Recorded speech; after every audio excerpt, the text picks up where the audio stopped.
The other day, one person told me that I'm the only one who didn't see a psychiatrist in my family.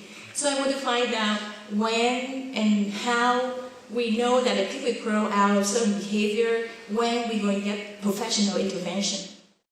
It's a great question. I also want to tell you it's a really tough question because it certainly depends on the child and it depends on the behavior. It depends on how long it's been going on. I had a dad come up to me after one of my talks and he was telling me how his child is so hyper and he's so active and he's tapping his toe and he's shaking his hands and he's doing all kinds of stuff. And I said, I want you to do me a favor. I want you to call your mom and ask you if you were like that when you were a kid. And he goes, yeah, I know I was.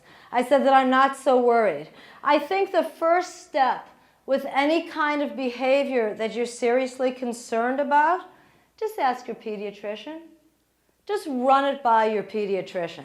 I think we do need to understand that there are wide ranges of appropriate behavior. By the time my firstborn was 6 months old, I'd thrown away all the child development books. I stopped reading them because based on the book I was reading, I was either raising Einstein or I was raising Forrest Gump. I just couldn't quite figure it out. So I decided that I was just going to focus on my kid and make sure I felt he was making forward progress at his own speed because every child is different.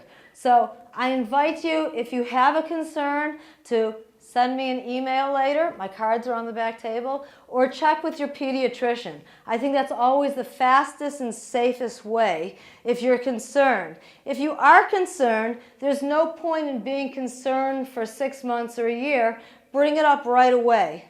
And I think sometimes we worry that we try to parent according to the neighbors and according to what other people think. And you need to remember to parent the way you think and to parent the way you want to parent.